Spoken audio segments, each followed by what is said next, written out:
Why a stress test will not predict your heart attack and which tests can.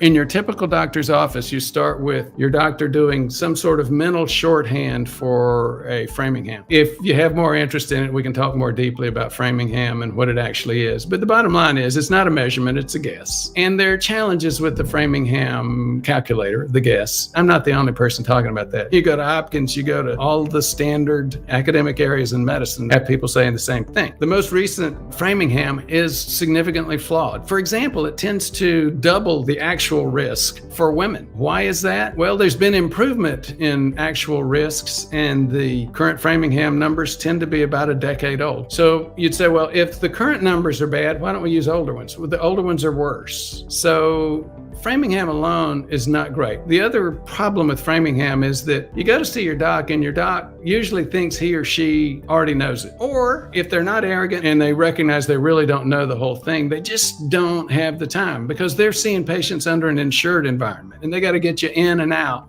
and get you a script or something so they can get paid within 7 to 10 minutes. And again, that's not a real Framingham. Once they do their version of a Framingham, sometimes they'll say, you know what, you got some significant risk. Why don't we do a stress test? A stress test is a flow study. It looks at whether or not you're getting flow in your heart. It's not great. I mean, the problem is, if you're not getting flow in your heart, usually we already know that. And that's not really the question. If you have plaque that's impacting your flow, the probability of you having a heart attack over the next 10 years is over 40%. 4 over 10. It's over that if you have impairment of your blood flow. So, and if you have no plaque, it's in the area of 2.5% or less. So the real question is, how do we do that estimate between that 2.5% of no plaque or 40% probability if you have plaque that will show up on a stress test? And the vast majority, 2/3 of the people that are going to have heart attack over the next 10 years don't have plaque that hits that 40%, and they do have a little bit of plaque. It's not zero. That's where these other tests come in, the calcium score, the CIMT, the CT angiogram. Again, be very careful about going down that slippery slope of a stress test. If a positive stress test will lead you to going to the cath lab, getting a needle and a cath stuck up through your groin into your femoral artery, and it's likely to lead sooner or later to a stent. Stents and bypass grafts have already been demonstrated. They don't prevent a heart attack.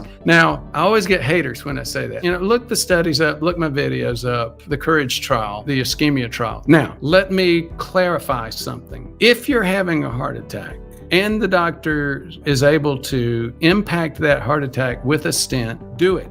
Don't pass go. Take the stent. A stent as a treatment for a heart attack is fantastic. It works great in those situations where it will work. But here's the issue. 90% of stents are done to, quote, prevent a heart attack, despite the fact that the science is really clear that they don't do that. Here's the thing. What happens with you and your risk for heart attack is really driven much more by the 1 or 2 or 3 months or 6 months between the time that you saw the doctor. Then it's much more impacted by what you do on a regular basis than the 5 minutes that you were in to see that doc. Again, that's part of what we do in the Alabama program. It was interesting. As we recruited our docs and clinical staff, we would say, look, we're going to spend hours with this patient. And it's like, okay, they listen to that for long enough. After 5-10 minutes, I can understand getting the information, but for the next 45 minutes or whatever, what are you doing? You're just talking about Alabama football or something? No, that's not what you're talking about. What you're talking about is, does the patient know and understand what their clinical condition is? Do they know that they have plaque? Do they know that they have prediabetes? Do they know what it meant when their doctor said, oh, you got a touch of sugar? Or again, do they know that they don't metabolize sugars effectively? Do they know